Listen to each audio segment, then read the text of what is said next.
Morning class 5 के SST में आज हम लोग पढ़ेंगे पाठ 17 भारत और संयुक्त राष्ट्र संघ। संयुक्त राष्ट्र संघ वह संस्था है जो द्वितीय विश्व युद्ध के बाद बनी और किस उद्देश्य से बनी? विश्व में शांति स्थापित करने के उद्देश्य से और विश्व के देशों को आने वाली पीढ़ी को भविष्य में होने वाले युद्धों से बचाने के लिए संयुक्त राष्ट्र संघ की स्थापना हुई। संयुक्त राष्ट्र संघ की स्थापना कब हुई? 24 अक्टूबर 1945 और भारत इसका संस्थापक सदस्य रहा है। यानी कि शुरू से जब से इसकी स्थापना हुई भारत इसका सदस्य रहा है और इसके उद्देश्यों को सफल बनाने में अपना योगदान दे रहा है। संयुक्त राष्ट्र संघ के उद्देश्य क्या थे? विश्व में शांति की स्थापना करना, विश्व को युद्धों से बचाना, आने वाली पीढ़ी को प्रथम और द्वितीय विश्व युद्ध जैसे भयंकर युद्ध न देखना पड़े, इसके लिए संयुक्त राष्ट्र संघ की स्थापना की गई थी। संयुक्त राष्ट्र संघ दो देशों के बीच जो विवाद होते हैं उसको निपटारा करवाता है। यानी जो झगड़े होते हैं देश के अंदर दो देशों के बीच, उन झगड़ों से निपटारा करवाता कौन? संयुक्त राष्ट्र संघ। यह एक अंतर्राष्ट्रीय संस्था है। भारत और संयुक्त राष्ट्र संघ के अंतर्गत हम लोग पढ़ेंगे भारत किस तरह संयुक्त राष्ट्र संघ के उद्देश्यों को सफल बनाने में अपना सहयोग दे रहा है और भारत किस प्रकार का देश है।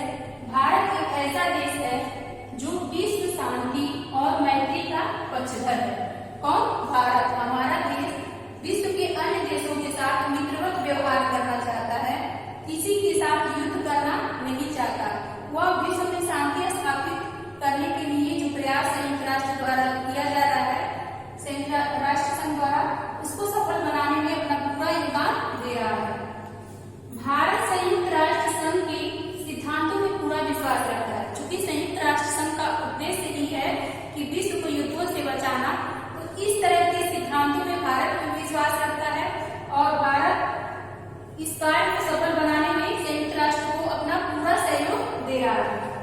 भारत ने यूनेस्को और विश्व स्वास्थ्य संगठन के कार्यक्रमों में भाग लिया है। ये अंतर्राष्ट्रीय संस्थाएं जो विश्व कल्याण के लिए बनी है। विश्व स्वास्थ्य संगठन यानी विश्व के लोगों को स्वस्थ बनाए रखने के लिए, संतुलित आहार की व्यवस्था करने के लिए विश्व स्वास्थ्य संगठन और यूनेस्को बनाए गए हैं। तो इस तरह की संस्थाओं का भारत पूरा जो कार्यक्रम था उसमें भाग लिया है और हमारे देश की विजय लक्ष्मी पंडित जो है कि वो महासभा की अध्यक्षा रह चुकी है। संयुक्त राष्ट्र संघ के कितने अंग हैं? 6 अंग हैं, जिसमें महासभा की अध्यक्षा कौन रह चुकी है अपने देश की? श्रीमती विजय लक्ष्मी पंडित। संयुक्त राष्ट्र संघ में भारत की वो कौन सी महिला है जो महासभा में अध्यक्षा रह चुकी है? विजय लक्ष्मी पंडित। संयुक्त राष्ट्र संघ के कार्यों में भारत द्वारा किए गए सहयोग। संयुक्त राष्ट्र संघ के सिद्धांतों में भारत विश्वास करता है और हर संभव अपना सहयोग देता है। संयुक्त राष्ट्र के कहने पर ही भारत ने बहुत सारे देशों में अपने सैनिकों को भेजकर वहां शांति की स्थापना करवाई। क्यों? क्योंकि उस देश में युद्ध की संभावनाएं बढ़ रही थी। जैसे उत्तरी कोरिया व दक्षिणी कोरिया में सैनिकों द्वारा शांति की स्थापना करवाना या शांति स्थापित करवाना।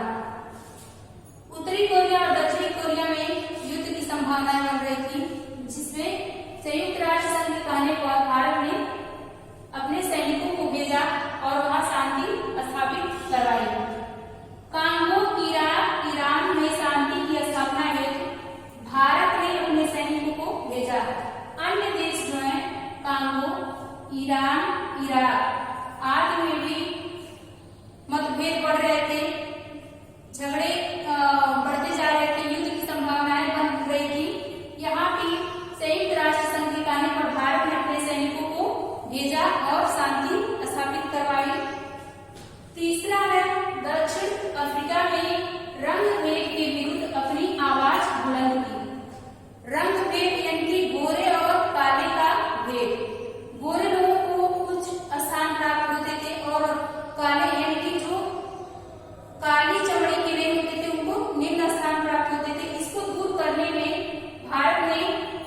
राष्ट्र संघ के साथ आवाज बुलंद की।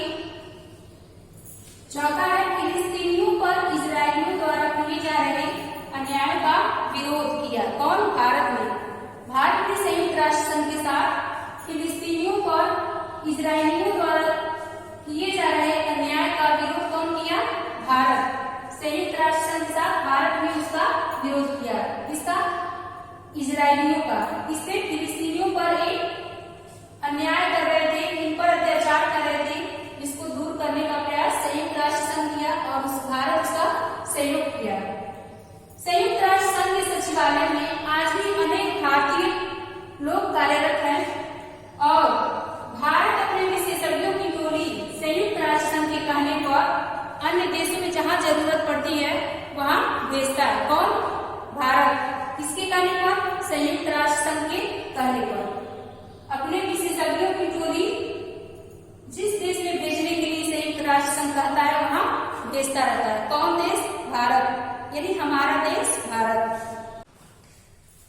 यूनिसेफ, यूनेस्को एवं विश्व स्वास्थ्य संगठन, विश्व स्वास्थ्य संगठन, ये सब अंतर्राष्ट्रीय संस्था है जो विश्व के कल्याण के उद्देश्य से इन संस्थाओं का निर्माण किया गया है।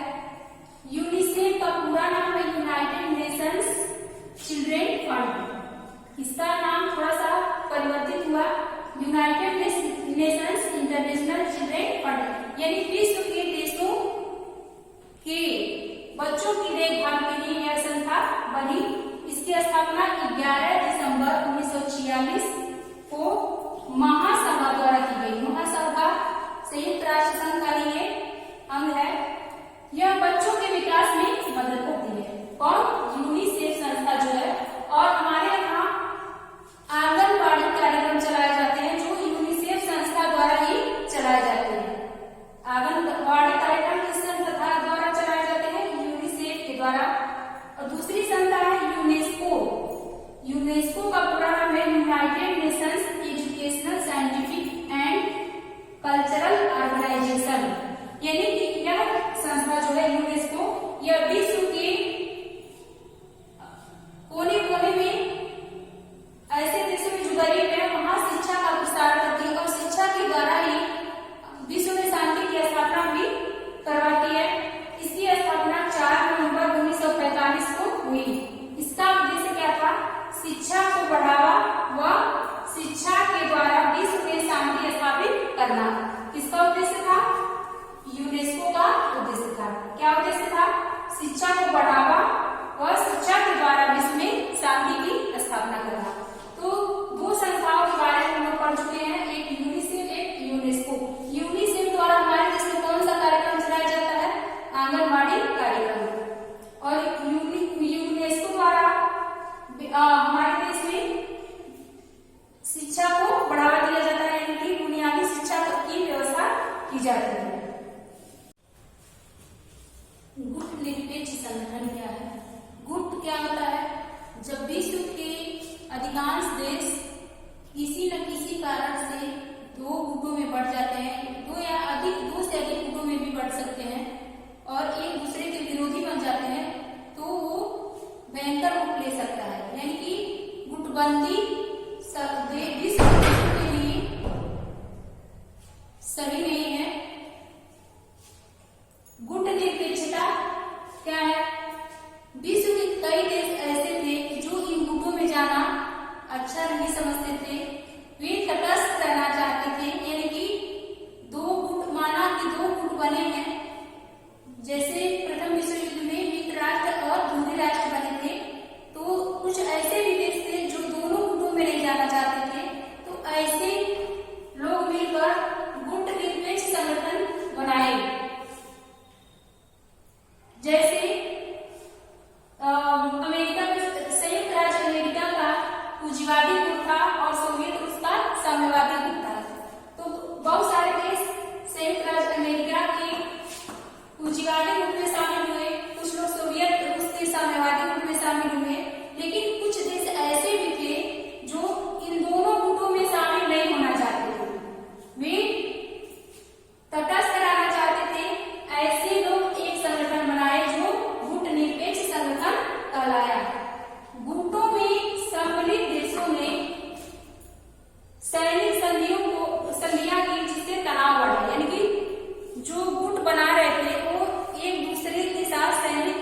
संधियां की, जिससे अन्य देशों में क्या हुआ, तनाव बढ़ गया। गुटनिरपेक्षता का समर्थन करने वाले बहुत सारे नेता थे, जैसे भारत भी गुटनिरपेक्षता का समर्थन करने वाला देश था। भारत भी किसी भी गुट में जाना अच्छा नहीं समझता था। भारत के जो नेता थे पंडित जवाहरलाल नेहरू, वे कर्नल नासिर, आज बहुत सारे नेता थे जो किसी भी देश में शामिल होना नहीं चाहते थे, वे तटस्थ रहना चाहते थे। तो ऐसे नेताओं ने मिलकर गुटनिरपेक्षता का एक संगठन बनाया, जिसे गुटनिरपेक्ष संगठन कहते हैं। और इससे लाभ क्या होगा, गुटनिरपेक्ष संगठन बनने से छोटे छोटे जो राष्ट्र थे वो बड़े राष्ट्रों के हाथों की कठपुतली बनने से बच गए। और कठपुतली मतलब एक ऐसा खिलौना जिसका डोर किसी और के हाथ में होता है, उसी के इशारे पर वो नाचता है। तो इस तरह से छोटे राष्ट्र जो थे बड़े राष्ट्रों के हाथों की कठपुतली बनने से बच गए और इस संगठन में रहकर, यानी कि गुटनिरपेक्ष संगठन में रहकर छोटे छोटे राष्ट्र अपना विकास कर सकते थे। यही गुटनिरपेक्ष संगठन का लाभ था कि छोटे छोटे राष्ट्रों को भी अपना विकास करने का अवसर मिलने लगा। वर्तमान में गुटनिरपेक्षता का वर्तमान राजनीति में क्या महत्व है, यहाँ पढ़ेंगे हम लोग। गुटनिरपेक्षता को तटस्थ रहने की नीति भी कही जाती है, यानी कि न तो इस गुट में, किसी भी गुट में शामिल न होना, अपने को गुटों से अलग करने की नीति क्या है, गुटनिरपेक्षता की नीति या तटस्थ रहने की नीति। वर्तमान राजनीतिक मंच पर गुटनिरपेक्षता की नीति बहुत लोकप्रिय है, यानी कि बहुत सारे देश ऐसे हैं जो किसी भी गुट में जाना अच्छा नहीं समझ रहे हैं और वे तटस्थ रहने, यानी गुटनिरपेक्षता की नीति का समर्थन कर रहे हैं। यानी गुटनिरपेक्षता की जो नीति है या गुटनिरपेक्ष संगठन है, उसके बहुत सारे लोग समर्थक बन गए हैं। इसको अब तृतीय विश्व भी कहा जाता है। इसको गुटनिरपेक्ष संगठन को तृतीय विश्व भी कहा जाता है। सब इसके उद्देश्य क्या है, गुटनिरपेक्ष नीति के उद्देश्य क्या है, सभी सदस्य राष्ट्र स्वेच्छा से परस्पर सहयोग करें, यानी कि गुटनिरपेक्ष संगठन में जो भी राष्ट्र सदस्य हैं वो एक दूसरे का स्वेच्छा से सहयोग करें, गरीबी और अशिक्षा की समस्याओं में परस्पर सहयोग करें। किसी भी देश में यदि गरीबी और अशिक्षा जैसी समस्याएं हैं तो जो भी गुटनिरपेक्ष संगठन के सदस्य हैं वो उनका सहयोग करें। व्यापार, उद्योग और आर्थिक विकास का मार्ग प्रशस्त करें। जो गरीब राष्ट्र हैं, जो तटस्थता की नीति में हैं, तो उनको आर्थिक विकास, व्यापार और उद्योग में उनकी सहायता करें। कौन राष्ट्र, जो धनी है। सैनिक गठबंधनों का विरोध करें। सदस्य राष्ट्र अन्य राष्ट्रों की आंतरिक मामलों में हस्तक्षेप न करें। ये किसके उद्देश्य थे, गुटनिरपेक्ष संगठन के उद्देश्य थे। ये सैनिक गठबंधनों का विरोध करें। जो भी सदस्य राष्ट्र गुटनिरपेक्ष संगठन के सदस्य हैं वो सैनिक गठबंधनों का विरोध करें और सदस्य राष्ट्र अन्य राष्ट्रों के आंतरिक मामलों में हस्तक्षेप न करें। यानी अन्य राष्ट्रों के आंतरिक मामलों में, अन्य राष्ट्रों के अंदर यदि कोई मामला है तो उसमें दूसरे राष्ट्र हस्तक्षेप न करें। यानी इसके उद्देश्य क्या हो गए, सभी सदस्य राष्ट्र स्वेच्छा से एक दूसरे का सहयोग करेंगे। गरीबी और अशिक्षा की समस्याओं को दूर करने में गुटनिरपेक्ष संगठन के जो सदस्य हैं एक दूसरे का सहयोग करेंगे। तीसरा है व्यापार, उद्योग और आर्थिक विकास का मार्ग प्रशस्त करेंगे। और चौथा है सैनिक गठबंधनों का विरोध करेंगे और कि कोई भी राष्ट्र दूसरे राष्ट्र के आंतरिक मामलों में हस्तक्षेप नहीं करेगा। यही गुटनिरपेक्ष संगठन के उद्देश्य हो गए।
पहले यह